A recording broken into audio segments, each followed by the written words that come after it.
अस्सलाम वालेकुम dear students. आज के लेक्चर में हम चैप्टर नंबर 8 एलिफेटिक हाइड्रोकार्बन्स में अल्काइंस का रिमेनिंग पोर्शन स्टडी करेंगे। प्रीवियस लेक्चर में आपने इन डिटेल देखा कि किस तरह से अल्काइंस को डिफरेंट मेथड्स लेबॉर्ट्री और कमर्शियल लेवल पर बनाया जा सकता है। फिर आपने अल्काइंस की फ़िज़िकल प्रॉपर्टीज़ स्टडी की कि ये फ़िज़िकली इनके फीचर्स कैसे हैं। फिर आपने तीसरी चीज़ इनकी रिएक्टिविटी को जांचा कि रिएक्टिविटी के एतबार से इनका बिहेवियर क्या होता है। और नेक्स्ट में फिर आपने इन डिटेल रिएक्शंस को स्टडी किया कि अल्काइंस जो है वैरायटी ऑफ रिएक्शन दे सकते हैं, जिसमें आपने एडिशन की कई टाइप्स पढ़ी, ऑक्सीडेशन रिएक्शंस की भी वेरियस टाइप्स को देखा, पॉलीमराइजेशन का फिनोमेना भी इनमें पॉसिबल था। और एक नई चीज़ आपने स्टडी की थी कि अल्काइंस के पास एसिडिक नेचर जैसी प्रॉपर्टी भी होती है, जिसकी बदौलत ये ख़ास किस्म के अल्कानाइड्स और एसिटालाइड्स जैसे कंपाउंड्स बनाते हैं जो फर्दर आगे प्योरिफिकेशन, सेपरेशन, आइडेंटिफिकेशन के लिए डिफरेंट पैमानों में इस्तेमाल होते हैं। तो आज हम इसका एक लास्ट पोर्शन देखेंगे अल्काइंस के यूजेस के अतबार से।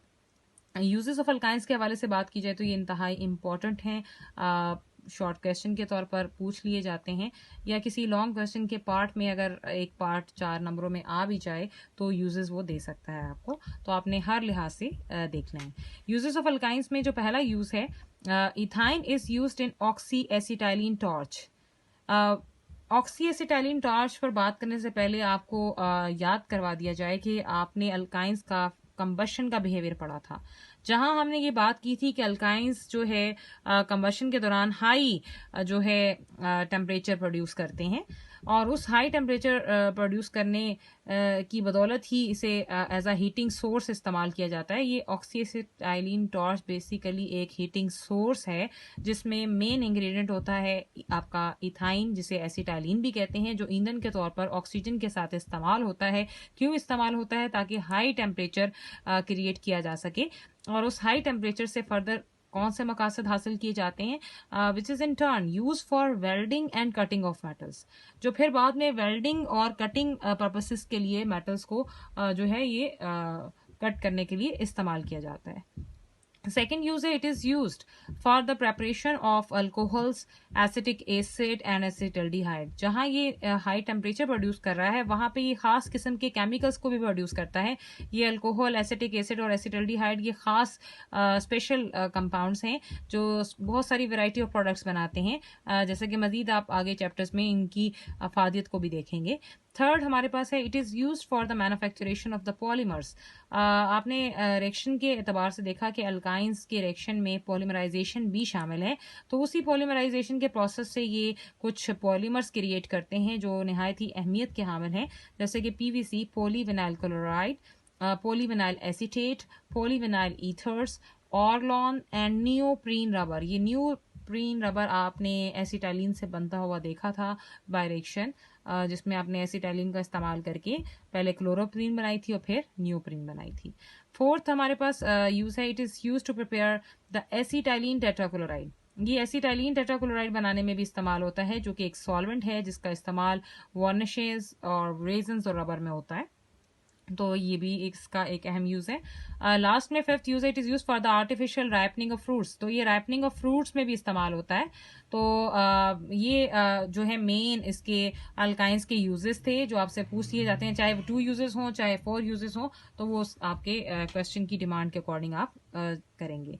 अब हमारे पास जो है कंपैरिजन आ जाता है कि comparison of reactivities of alkanes, alkenes and alkynes. क्या अगर आप तीनों क्लासेस का रिएक्टिविटी के एतबार से कंपैरिजन करें तो वो आप कैसे लेंगे?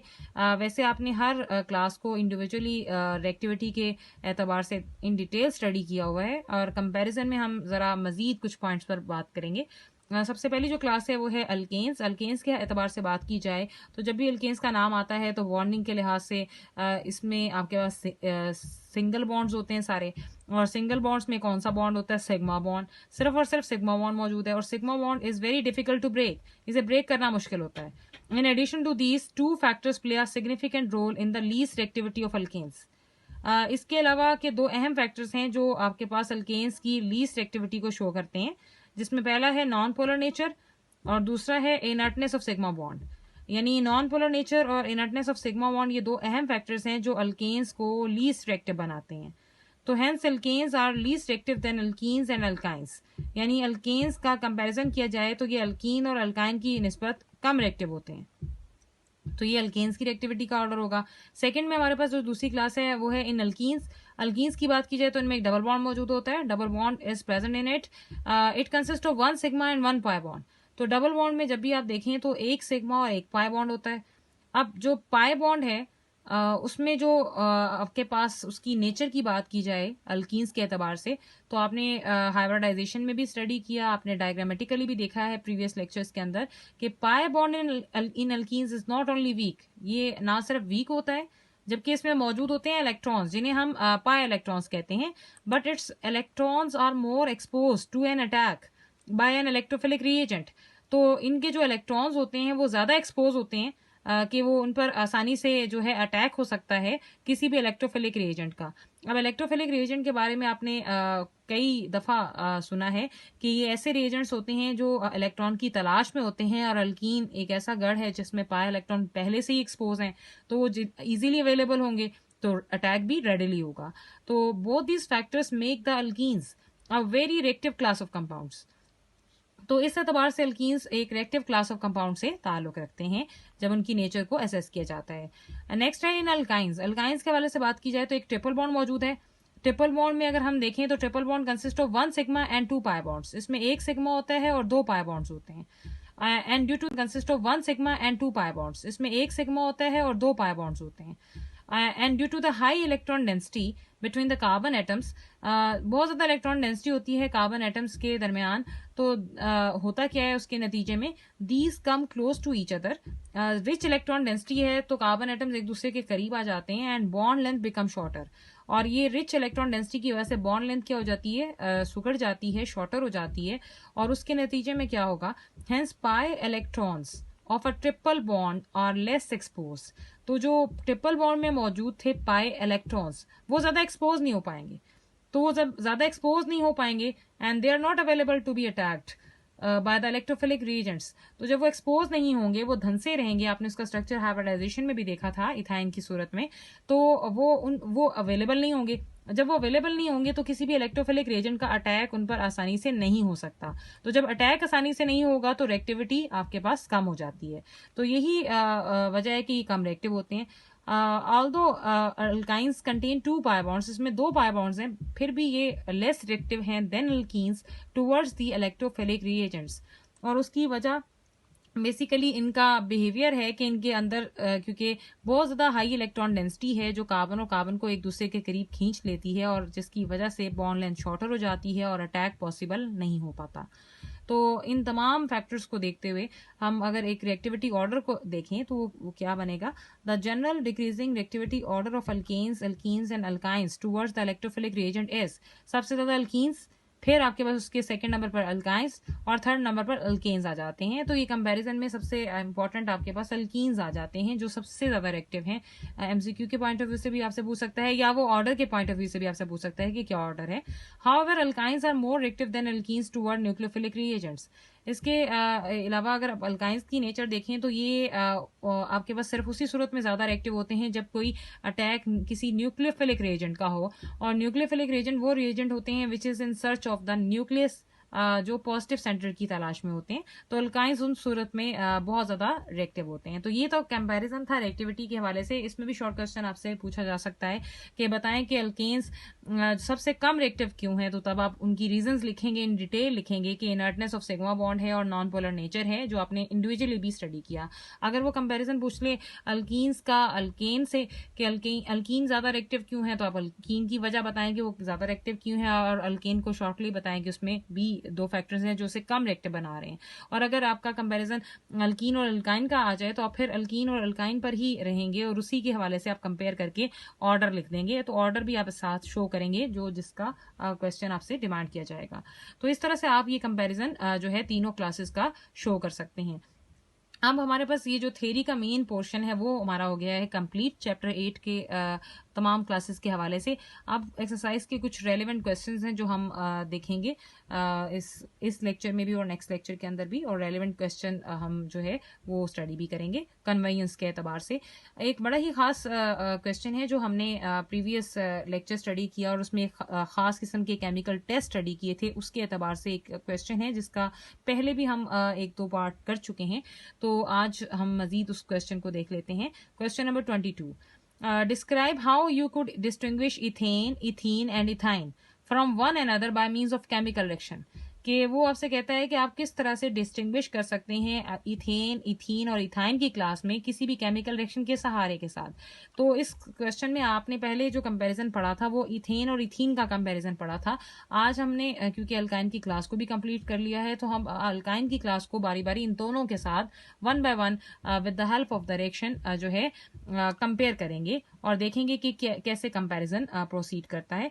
ये एक इंपॉर्टेंट क्वेश्चन है जिससे डिफरेंट फॉर्म्स में या तो इथेन और इथीन का कंपैरिजन पूछ सकते हैं, या इथेन और इथाइन का कंपैरिजन आ सकता है, या इथीन या इथाइन का कंपैरिजन आ सकता है। तो किसी भी नाम से किसी भी चेन वाले पर मुश्तमिल कंपैरिजन आए, आपके टेस्ट वही रहेंगे, रिएजेंट्स वही रहेंगे, प्रोडक्ट्स का रिजल्ट भी वही रहेगा, सिर्फ चेन में फर्क आएगा। Most of the cases ethane, ethene या इथाइन के का ही आपस में कंपैरिजन पूछा जाता है। जब भी ये क्वेश्चन आए, डिस्टिंग्विश वाला क्वेश्चन आए, तो आपने इसमें बॉन्ड्स को डिस्कस नहीं करना, आपने केमिकल टेस्ट के थ्रू, उनके रिजल्ट्स के थ्रू, उनके रिएक्शन के थ्रू कंपेयर करना है। सो इसमें एक शॉर्टली क्वेश्चन पहले देखते हैं कि how will you differentiate between ethane and ethyne. कि आप इथेन और इथाइन को कैसे डिफरेंशिएट कर सकते हैं। तो इन दोनों को डिफरेंशिएट करने के लिए हमारे पास पॉसिबल टेस्ट हैं जिनका सहारा हम लेंगे। सबसे पहले आपने डिफरेंशिएट वाले क्वेश्चन को सेंट्रल लाइन के साथ शो करना है इन कंपैरिजन। सो इथेन के हवाले से बात की जाए तो ethane doesn't give the test with ammoniacal solution of cuprous chloride. ये आपके पास ammoniacal solution of cuprous chloride के साथ टेस्ट नहीं देता और ना ही किसी किस्म के रेडिश ब्राउन प्रॉपर्टीज क्रिएट करता है। तो टेस्ट भी नहीं देगा तो डेफिनेटली पीपीटीज भी नहीं बनेंगे। अब आपने पहले थ्योरी के थ्रू टेस्ट का सहारा लेकर बताया कि ये टेस्ट देता है या नहीं देता है, फिर उसका रिजल्ट बताया, देन आप रिएक्शन लिखेंगे। रिएक्शन आप कैसे लिखेंगे? लाइक आपके पास इथेन है तो आप इथेन मेंशन करेंगे, CH3 single bond CH3 plus इसमें आप जो है ammoniacal solution of cuprous chloride को ऐड करेंगे, Cu2Cl2 plus 2 molecules of NH4OH। तो ammoniacal solution of cuprous chloride को जब हम इथेन में ऐड करते हैं तो ये कोई रिएक्शन नहीं देता। तो आपने इसको कैसे डिमॉन्स्ट्रेट करना है? आपने एरो के बाद सिंपली लिख देना है नो रिएक्शन, जो इस चीज को इंडिकेट करेगा कि ये टेस्ट नहीं देता। इसके कंपैरिजन में अगर आप इथाइन को लें तो इथाइन कैसे काम करता है? इथाइन आपके पास इसके हवाले से आपने प्रीवियस में ये टेस्ट भी पढ़े थे। Ethyne gives test with the ammoniacal solution of cuprous chloride and reddish brown properties are formed. Ethyne ammoniacal solution of cuprous chloride के साथ टेस्ट भी देता है और रेडिश ब्राउन प्रॉपर्टीज भी बनाता है। सो आपके पास इसका जो रिएक्शन का पैटर्न होगा वो कैसे आप लिखेंगे? 2 मॉलिक्यूल्स लेंगे आप इथाइन के, प्लस आप उसमें क्यूप्रस क्लोराइड डालेंगे Cu2Cl2 plus 2 molecules of NH4OH। ये इंडिकेट कर रहा है कि आप ammoniacal solution of cuprous chloride का इस्तेमाल कर रहे हैं। अब इथाइन में आपने इसे लेंगे आप इथाइन के, प्लस आप उसमें क्यूप्रस क्लोराइड डालेंगे Cu2Cl2 plus 2 molecules of NH4OH। ये इंडिकेट कर रहा है कि आप ammoniacal solution of cuprous chloride का इस्तेमाल कर रहे हैं। अब इथाइन में आपने इसे ऐड किया है तो इथाइन ये टेस्ट देता है। और इथाइन ये टेस्ट क्यों देता है? अपनी एसिडिक नेचर की वजह से, क्योंकि इसके पास ये एक टर्मिनल अल्काइन है और इसके पास 2 एसिडिक हाइड्रोजन्स मौजूद हैं जो ये कॉपर की मेटल के साथ रिप्लेस करेगा। जब ये कॉपर की मेटल के साथ रिप्लेस करेगा तो हाइड्रोजन उतर जाएगी और वहां आकर कॉपर की मेटल लग जाएगी। तो ये क्या बनेगा कि डाई कॉपर एसिटालाइड। अब डाई कॉपर एसिटालाइड का जो रिजल्ट होता है प्रॉपर्टीज की सूरत में वो रेडिश ब्राउन प्रॉपर्टीज बनाते हैं। पीछे जो रिमेनिंग आपके पास साइड प्रोडक्ट बनेगी वो क्या होगी कि अमोनियम क्लोराइड के साथ मिल जाएगा, क्योंकि ये पॉजिटिव है और ये नेगेटिव है, 2NH4Cl, और साथ जो है मतलिका आपके पास 2 मॉलिक्यूल्स वाटर के क्रिएट होंगे। तो इस तरह आपने एक टेस्ट को बुनियाद बनाकर इन दोनों को कंपेयर कर लिया कि किस तरह से कौन टेस्ट देता है और कौन नहीं देता। सेकेंड हमारे पास एक और ऑप्शन है जिसको हम यूज कर सकते हैं कि ethane doesn't give test with the ammoniacal solution of silver nitrate. यानी आपने प्रीवियसली जो 2 टेस्ट पढ़े थे एसिडिक नेचर ऑफ अल्काइन के हवाले से, एक था ammoniacal solution of cuprous chloride और दूसरा था ammoniacal solution of silver nitrate. ये 2 टेस्ट इंतहाई अहमियत के हामिल हैं जिनको आप यूज करके और इनके रिजल्ट्स को लेकर, इनके रिएक्शंस को लेकर आप कंपेयर कर सकते हैं अल्केन को, अल्कीन को और अल्काइन को। तो इथेन ये टेस्ट आपके पास ammoniacal solution of silver nitrate के साथ नहीं देता। और ना ही किसी किस्म के वाइट प्रॉपर्टीज बनाता है। तो आप इसको बाय रिएक्शन कैसे लिखेंगे, इथेन लिखेंगे प्लस उसमें 2 मॉलिक्यूल्स AgNO3 के डालेंगे प्लस 2 मॉलिक्यूल्स ऑफ NH4OH। तो एरो के बाद आप इसमें क्या मेंशन करेंगे, नो रिएक्शन। जबकि इथाइन के लिए आप कैसे काम करेंगे, ethyne gives test with the ammoniacal solution of silver nitrate and white properties are form. यानी इथाइन आपके पास टेस्ट भी देता है सिल्वर नाइट्रेट के साथ और व्हाइट प्रॉपर्टीज भी बनाता है।